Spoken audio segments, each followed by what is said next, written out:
जन्मदिन पर गुना से सांसद केपी यादव को बहुत बधाइयां मिली। तमाम लोगों ने बधाइयां दी, लेकिन एक ऐसी बधाई जो खुद केपी यादव ने भी शायद ना सोचा हो। शायद मैं इसलिए कह रहा हूं कि वो उनके अंतर्मन की बात है, लेकिन शायद सोचा नहीं होगा केपी यादव ने कि ये बधाई भी आ जाएगी। एक ऐसी बधाई सामने आई जिसने केपी यादव को भी चौंकाया।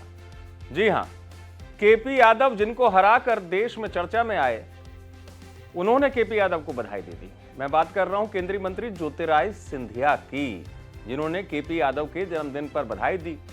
सोशल मीडिया पर लिखा भी कि गुना से सांसद कृष्णपाल यादव जी को जन्मदिन की शुभकामनाएं, उन्होंने ये लिखा। सिंधिया ने जन्मदिन की बधाई देकर एक बड़ा संदेश दे दिया है। केपी यादव सिंधिया की इस बधाई के बाद उनके निकट आएंगे। निकट शब्द का इस्तेमाल मैं क्यों कर रहा हूं?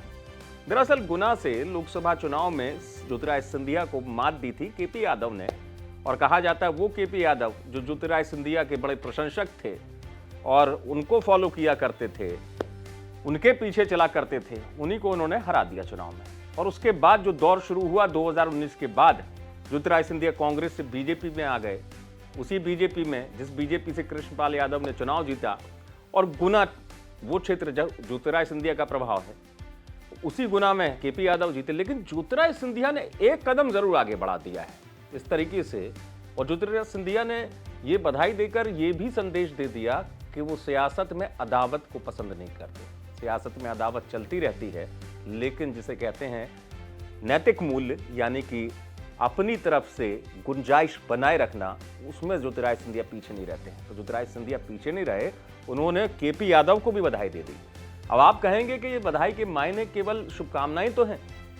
महज शुभकामनाएं नहीं, शुभकामनाओं के बाद आने वाले वक्त के लिए एक राह भी है, क्योंकि गुना से शायद ज्योतिरादित्य सिंधिया चुनाव नहीं लड़ेंगे, ऐसा माना जा रहा है। और वो ऐसा नहीं है कि हारने के बाद वहां मजबूत नहीं है, गुना में भी मजबूत हैं, ग्वालियर में लेकिन उससे कहीं ज्यादा मजबूत हैं। अब ऐसी स्थिति में चूंकि केपी यादव कई मौकों पर ऐसा रहा है कि अपनी उपेक्षा को बताते रहे हैं, अपनी पीड़ा को जताते रहे हैं, दर्द उनका छलकता रहा है कि उनकी उपेक्षा हो रही है, जबकि सांसद वो हैं, और उसकी वजह वो ज्योतिरादित्य सिंधिया को मानते रहे हैं।